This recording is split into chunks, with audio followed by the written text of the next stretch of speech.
नमस्कार दोस्तों, स्वागत है आपका आपके अपने YouTube चैनल टेट विद अंकित में। दोस्तों आज हम करेंगे बहुत ही महत्वपूर्ण क्वेश्चंस। ठीक है दोस्तों, maths practice set 8 questions for all TET exams. Let's start the video now. First question is, कोई दो अंकों की संख्या तथा उनके स्थान परिवर्तन से बनने वाली संख्या का योग 110 है। यदि अंकों का अंतर 4 है तो वह संख्या है। ठीक है, तो इसमें दिया हुआ है कि दो अंकों की संख्या तथा उनके स्थान परिवर्तन से बनने वाली संख्या का योग 110 है। तो दो अंकों की संख्या मान लीजिए XY है। ठीक है, उसके बाद कह रहा है कि 10x प्लस वाई, इसको हम इस तरीके से लिख सकते हैं, प्लस उनका स्थान परिवर्तन कर दिया जा रहा है तो 10y प्लस एक्स। ठीक है, इसका योग कितना दिया हुआ है, 110 दिया हुआ है। इसको हम सॉल्व करते हैं। यहाँ 10x है, यहाँ 10y, यहाँ पे x है। ठीक है, तो x 10x और x को ऐड कर दिए तो कितना हो गया 11x, प्लस y और 10y को ऐड कर दिए तो कितना हो गया 11y इक्वल टू 110। यहाँ से इसको सॉल्व करेंगे, 11 और 11 कैंसिल हो जाएगा। यहाँ 11 बाहर ले लिए तो क्या बचा, x plus y equal to 110 को क्या लिख सकते हैं, 11 मल्टीप्लाई बाई 10। यहाँ से ये कैंसिल हो गया तो x plus y equal to क्या आ गया, 10 आ गया। अब क्या कर रहा है, यदि अंकों का अंतर 4 है, अंकों का अंतर कितना है, 4 है, तो x माइनस वाई हम किसके बराबर हो गया, 4 के। अब इन दोनों इक्वेशन को हम क्या करते हैं, सॉल्व करते हैं। यहाँ प्लस है, यहाँ y माइनस वाई है, तो इसको हम कैंसिल कर दिए। यहाँ x है, यहाँ x है, प्लस प्लस में है तो कितना हो गया 2x बराबर 10 में से 10 और 4 को ऐड कर दिए तो कितना हो गया 14। तो x की वैल्यू यहाँ से क्या आ जाएगी, 14 डिवाइड बाई 2 इक्वल टू 7। ठीक है, हमारे पास x की वैल्यू कितनी आ गई, 7 आ गई। y की वैल्यू चाहिए अब। ठीक, तो एक इक्वेशन उठाते हैं, चाहे इस इक्वेशन में x की वैल्यू 7 रख दीजिए या इस इक्वेशन में x की वैल्यू, दोनों से हमको सेम मान प्राप्त होगा। तो हम ये इक्वेशन ले लेते हैं। ठीक है, तो इसमें हम x की जगह 7 माइनस वाई इक्वल टू 4 रख दिए। ठीक है, तो y को इस तरफ ले गए तो कितना हो गया 7, 4 इधर आ गया तो प्लस 4 है तो -4, माइनस वाई है तो इक्वल टू के दूसरी तरफ गया तो प्लस y हो गया, 7 माइनस 4 3 इक्वल टू y। तो y की वैल्यू कितनी आ गई, 3 आ गई। तो y की जगह हम 3 रखेंगे तो हमारा इक्वेशन क्या बन गया 73। हमारा नंबर क्या है 73 है। नेक्स्ट क्वेश्चन इज, किसी काम को A और B मिलकर 4 दिन में करते हैं। ठीक है, A और B मिल के किसी काम को कितने दिन में, 4 दिन में करते हैं, और A अकेले उस काम को कितने दिनों में करता है, 12 दिनों में करता है। तो 4 और 12 का हम क्या करते हैं, LCM ले लेते हैं। 4 1 जा 4, 4 3 जा 12, 3 से कर दिए 1 1, तो कितना 4 3 जा 12। तो मान लीजिए हमने कुल काम कितना किया, कुल काम किया हमने 12, कुल काम हमने 12 किया। अब यहाँ से निकाल लेते हैं कि A प्लस बी एक दिन में कितना काम करते हैं, एक दिन में कितना काम करते हैं। तो 12, कुल काम 12 है और 4 दिन तक करते हैं तो 4 से भाग दे देंगे। तो एक दिन में ये कितना काम कर रहे हैं, 3 काम कर रहे हैं। और A अकेले एक दिन में कितना काम करेगा, 12 डिवाइड बाई 12। तो ये एक दिन में 3 काम कर रहा है A प्लस बी मिल के, और A अकेले एक दिन में 1 काम कर रहा है। तो यहाँ से हम B का एक दिन का काम निकाल सकते हैं। A plus B equal to 3 है। ठीक है, तो यहाँ पे A डैश की वैल्यू 1 है तो यहाँ पे 1 plus B dash equal to 3। B dash से मतलब है कि B का एक दिन का काम, तो B डैश इक्वल टू कितना आ गया 3 माइनस 1 इक्वल टू 2। तो B डैश मतलब B अकेले एक दिन में 2 यूनिट काम कर रहा है, 2 काम कर रहा है, और कुल काम कितने हैं 12, तो कितने दिनों में करेगा 12 भागे 2।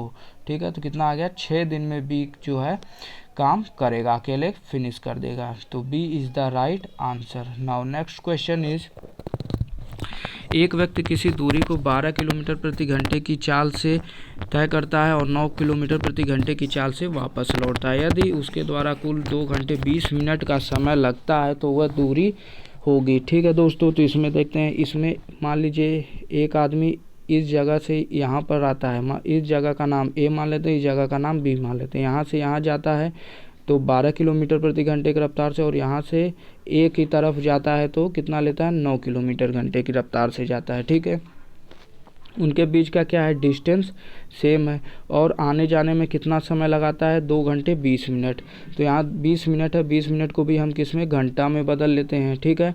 तो क्या होगा कि 1 मिनट बराबर क्या होता है, 1/60 आवर्स होता है। तो 20 मिनट बराबर क्या हो जाएगा, 20/60, तो 1/3। अब इसको हम क्या करते हैं, 2 + 1/3 इसको ऐड करेंगे तो कितना आ गया, 7/3 आवर्स, ठीक है। ये कितना आ गया, 7/3 आवर्स आ गया। तो अब यहाँ पे हम देखते हैं T1, मान लीजिए जाने का समय उसका है T1 और वापसी आने का समय कितना लेता है, T2। तो T1 + T2, ठीक है। स्पीड इक्वल टू क्या होता है, डिस्टेंस अपॉन टाइम। तो टाइम इक्वल टू क्या हो जाएगा, डिस्टेंस अपॉन स्पीड। तो अब हम T1 की जगह D + S1 रखेंगे। T1 की जगह क्या रख दिया हमने, D + S1, ठीक है। और T2 की जगह क्या रख दिया, D + S2। D इसलिए रखे क्योंकि जाने और आने में तो उसने डिस्टेंस उसका क्या है, A से B और B से A, तो D क्या है, सेम है। डिस्टेंस हमारा, दूरी हमारा क्या है, सेम है, ठीक है। T1 + T2 की वैल्यू हमने कितनी निकाली, 7/3। T1 + T2 की जगह हमने 7/3 रख दिया। D की वैल्यू हमको निकालनी है, D S1 की वैल्यू, जाने की वैल्यू हम कितना, 12 किलोमीटर प्रति घंटे की रफ्तार से जाता है। और D वापसी आता है 9 किलोमीटर प्रति घंटे की रफ्तार से।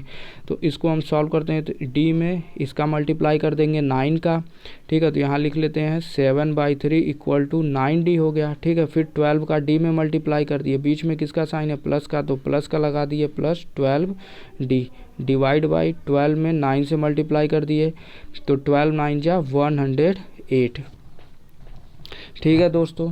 अब इसको हम सॉल्व करते हैं, ठीक। तो यहाँ पे हम इसको ऐड करेंगे तो 21D डिवाइड बाई 108 = 7/3, ठीक है।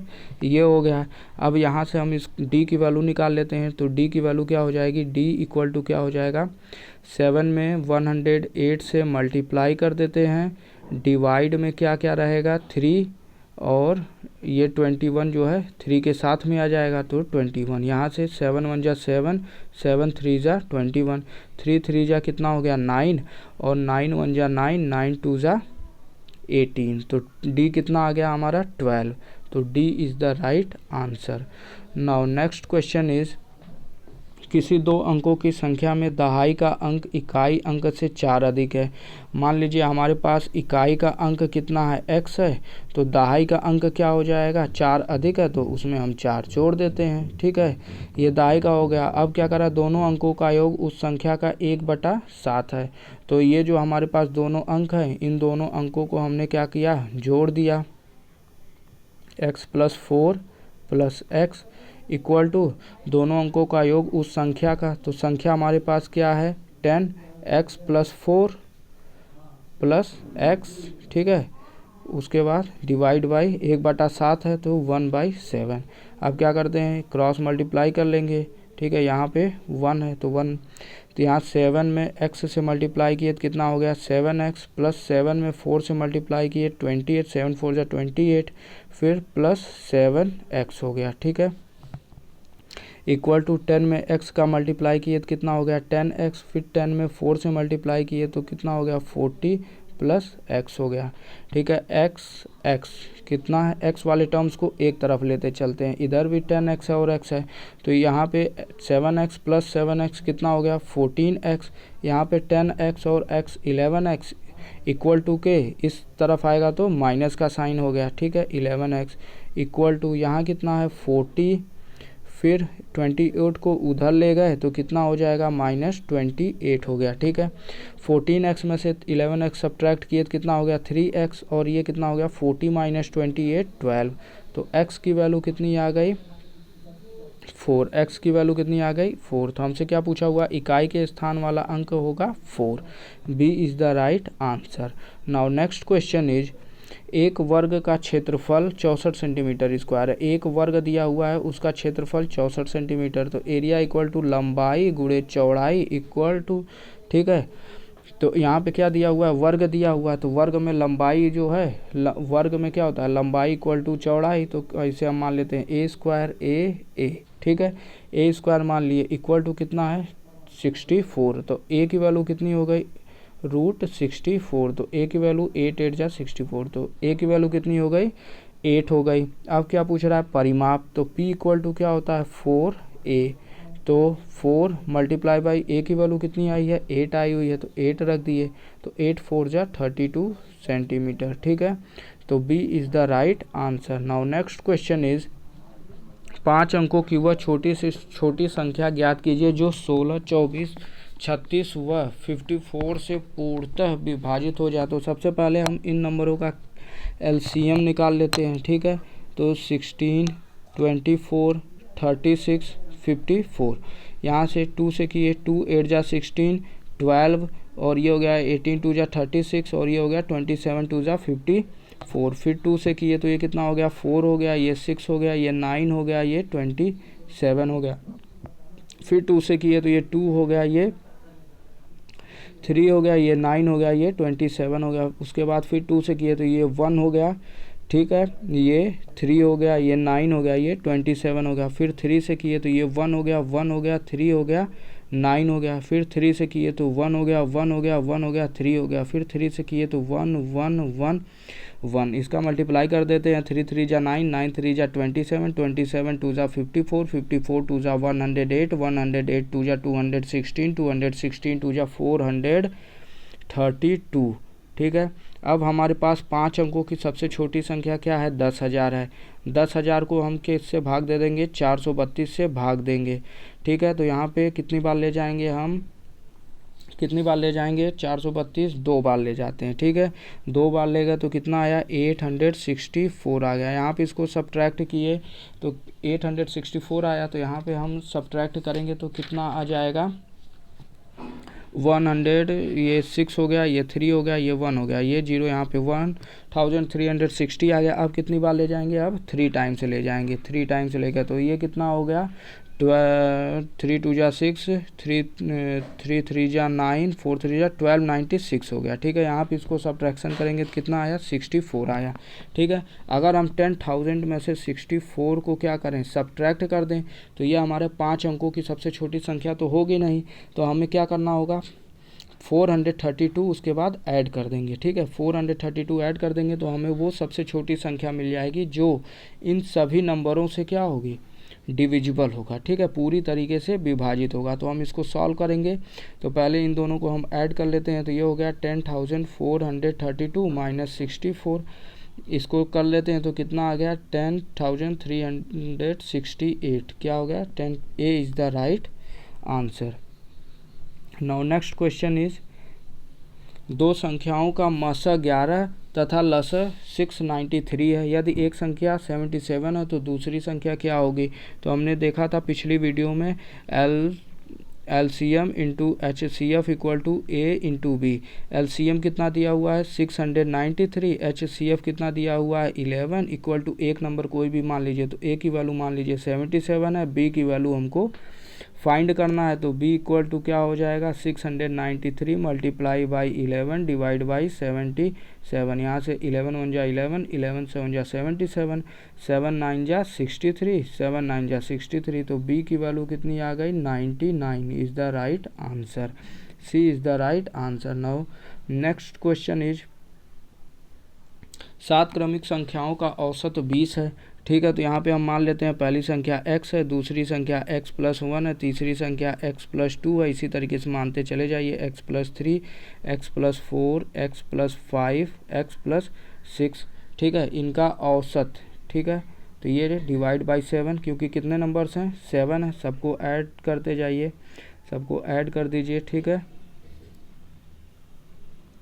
सबको ऐड कर दिए और इनका औसत किसके बराबर है 20 के बराबर है। इसमें से हमसे पूछा है सबसे बड़ी संख्या। ठीक है, तो इतना लंबा ना करके हम क्या करते हैं फर्स्ट टर्म उठाते हैं और लास्ट टर्म उठाते हैं। तो फर्स्ट टर्म हमारा x है प्लस लास्ट टर्म कितना है x + 6 है, डिवाइड बाई 2 टर्म उठाए हैं तो डिवाइड बाई 2, एवरेज कितना दिया हुआ है 20, तो यहाँ से x में x को ऐड करेंगे, कितना आ गया 2x प्लस 6, ये 2 को 20 में मल्टीप्लाई किए तो कितना आया 40। ठीक है, तो यहाँ से 2x इक्वल टू 40, ये 6 को उधर ले गए, प्लस में है तो माइनस में हो गया, 40 माइनस 6 कितना हो गया 34। यहाँ x है तो 34 डिवाइड बाई 2, यहाँ से इसको डिवाइड कर दिए तो कितना आया 17 आ गया। अब पूछा हुआ है सबसे बड़ी संख्या, तो सबसे बड़ी संख्या x प्लस 6 है, मतलब 17 प्लस 6, क्योंकि x की वैल्यू कितनी आई है 17, इसको ऐड करेंगे तो कितनी आ गई 23 is the right answer. Now next question is, किसी गोले की त्रिज्या जिसका आयतन और क्षेत्रफल बराबर होगी। अब मान लीजिए हमारे पास क्या दिया हुआ है, गोला दिया हुआ है, उसकी त्रिज्या ऐसा रखना है कि उसका क्षेत्रफल और क्या हो, उसका क्षेत्रफल और आयतन वॉल्यूम क्या हो, आपस में बराबर हो। ठीक है, तो क्षेत्रफल का क्या फार्मूला होता है, गोले के क्षेत्रफल का फार्मूला होता है 4πr², और वॉल्यूम का क्या फार्मूला होता है 4/3πr क्यूब। इन दोनों को हमको क्या रखना है, बराबर कर दिए। ठीक है, बराबर कर दिए तो यहाँ 4π है, 4π क्या हो गया, कैंसिल हो गया। r² है, 2r है तो 2r, और यहाँ 3 है तो कैंसिल हो गया, एक बच गया, तो क्या बचा 1 इक्वल टू r/3। 3 को इधर मल्टीप्लाई कर देंगे तो r इक्वल टू 3। ठीक है, r इक्वल टू 3, अगर हम त्रिज्या कितना रख देते हैं 3 रख देते हैं तो हमारा क्षेत्रफल और आयतन क्या होगा, आपस में बराबर होगा, तो 3 unit. C is the right answer. Now next question is, संख्या 3.4625 में 2 का स्थानीय मान है। तो यहाँ पे हमारे पास संख्या है 3.4625, तो यहाँ पे 4 का स्थानीय मान क्या हो जाएगा 1/10, 6 का स्थानीय मान क्या हो जाएगा 1/100, 2 का स्थानीय मान क्या हो जाएगा 1/1000। तो क्या हो गया, सी इज़ द राइट आंसर, 2 का स्थानीय मान 1/1000 हो गया। नेक्स्ट क्वेश्चन इज, 50 को आधे से विभाजित करके, तो 50 को आधे से विभाजित कर रहे हैं तो डिवाइड बाई 1/2, फिर क्या कर रहे हैं 20 जोड़ रहे हैं तो प्लस 20, फिर क्या कर रहे हैं 35 घटा रहे हैं तो -35। ये इसको हम कैसे सॉल्व करेंगे, ये बोर्ड मास हो गया। ठीक है, इसमें इस तरीके से इसको हम सॉल्व कर सकते हैं। तो 50 डिवाइड को हमें चेंज करते हैं तो मल्टीप्लाई का साइन लगा दिए, तो ये कितना हो गया 2/1 हो गया, प्लस 20 माइनस 35, 50 में 2 से मल्टीप्लाई किए तो कितना हो गया 100, प्लस 20 माइनस 35, 100 में 20 को ऐड किए तो कितना हो गया 120 माइनस 35, इसको सॉल्व किए तो कितना आ गया 85। ठीक है, तो B is the right answer. Now next question is, यदि किसी भिन्न के अंश में 4 की वृद्धि की जाए, मान लीजिए हमारा भिन्न क्या है x/y है। ठीक है, इसमें क्या कर रहा है, अब क्वेश्चन क्या कर रहा है कि अंश में 4 की वृद्धि की जाए, तो अंश में 4 की वृद्धि कर दिए। ठीक है, अंश में 4 की वृद्धि कर दिए तो भिन्न में 2/3 की वृद्धि हो जाती है, तो भिन्न में 2/3 की वृद्धि हो जाती है, ये हमारा एक इक्वेशन बन गया। इसको हम सॉल्व करते हैं। ठीक है, अंश में 4 की वृद्धि की है तो भिन्न 2/3 बढ़ जाता है ये। ठीक, तो यहाँ से हम क्या करेंगे, फिर वही 3 में x से मल्टीप्लाई करेंगे तो क्या हो गया 3x, फिर इसका y का 2 में मल्टीप्लाई करेंगे तो 2y। ठीक है, और 3 में y का मल्टीप्लाई करेंगे डिवाइड बाई 3y। ठीक है, इक्वल टू क्या हो गया x plus 4 divide by y, यहाँ भी y है यहाँ भी y है, ये क्या हो गया आपस में कट गया। इस 3 को यहाँ पे मल्टीप्लाई कर देते हैं तो यहाँ क्या हो जाएगा 3x plus 2y equal to 3 का उसमें मल्टीप्लाई हो गया तो 3x प्लस 12, ये 3x है ये 3x है, कैंसिल हो गया, 2y इक्वल टू 12। ठीक है, 2y इक्वल टू 12 हो गया, तो यहाँ से y इक्वल टू 12/2, तो 2 6 12, तो y की वैल्यू कितनी आ गई 6, जो ठीक है भिन्न का हर क्या होगा 6 होगा, क्योंकि हमने क्या माना था x/y माना हुआ था, हर में क्या है y है, तो y की वैल्यू कितनी आई है 6 आई है, तो B A is the right answer. Now next question is, 5 संख्याओं का माध्य 26 है। 5 संख्याओं का माध्य 26 दिया हुआ, तो इनका योग निकाल लेते हैं। 5 संख्याओं का योग कितना हो जाएगा 26 गुणे 5 कितना हो गया 130। अब कह रहा है यदि एक संख्या निकाल दी गई, 5 में से एक संख्या निकाल दी गई तो बची संख्या कितनी 4 है, उसका माध्य कितना दिया हुआ है 24, तो योग निकाल लेते हैं। 4 संख्याओं का योग निकाल लेते हैं तो कितना हो गया 24 गुणे 4 कितना हो गया 96। अब पूछ रहा है निकाली गई संख्या, तो इन दोनों को हम क्या कर देते हैं, सब्ट्रैक्ट कर देते हैं। तो 10 में से 6 गया 4, 12 में से 9 गया 3, तो 34 वो संख्या है जो निकाली गई है। D is the right answer. Now next question is, एक प्लाट की चौड़ाई 44 फीट और लंबाई 90 फीट है, तो उसका क्षेत्रफल क्या होगा। ठीक है, तो क्षेत्रफल बराबर हमारा होता है लंबाई गुणे चौड़ाई। लंबाई कितना दिया हुआ है, लंबाई कितना दिया हुआ है 90, चौड़ाई कितना दिया हुआ है 44 फीट। ठीक है, तो 90 गुणे 44 कर दिए। ठीक है, ये हमारा क्या हो गया वर्ग फीट हो गया, ये हमारा क्या हो गया वर्ग फीट हो गया। लेकिन देखिए यहाँ पे ये क्या हो गया वर्ग फीट हो गया। हमें ये सारे किस में दिए हुए हैं, गज में दिए हुए हैं। तो एक गज बराबर क्या होता है, एक गज बराबर 3 फीट। ठीक है, तो इसको हम क्या कर देते हैं, इधर स्क्वायर कर देते हैं, इधर भी स्क्वायर कर देते हैं। तो एक वर्ग गज बराबर क्या हो जाएगा, एक वर्ग गज बराबर 3 त्रिका 9 वर्ग फीट हो गया। ठीक है, अब एक यहाँ पे 9 से इसमें भाग दे दिए, 9 से इसमें भाग दे दिए। ठीक है, तो ये 9 से 9 कट गया, तो एक वर्ग फीट बराबर क्या हो जाएगा, एक वर्ग फीट बराबर 1/9, 1/9 वर्ग गज।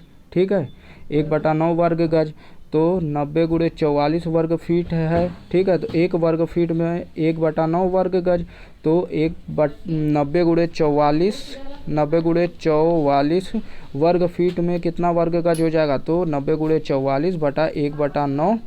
ठीक है, तो यहाँ से इसको मल्टीप्लाई कर दिए, कितना हो गया 10, 44 में 10 से मल्टीप्लाई कर दिए तो 440 वर्ग गज क्या हो गया, ये हमारा आंसर हो गया। 400 C is the right answer. Now next question. Thank you दोस्तों, फिर मिलेंगे नेक्स्ट वीडियो में। दोस्तों अगर आपको हमारा प्रयास अच्छा लग रहा हो तो इस चैनल को सब्सक्राइब करें और वीडियो को लाइक करें। दोस्तों इसके पहले हमने और वीडियो का सेट दिया हुआ है, कृपया आप उसको प्लीज़ देखें। ठीक है, थैंक यू।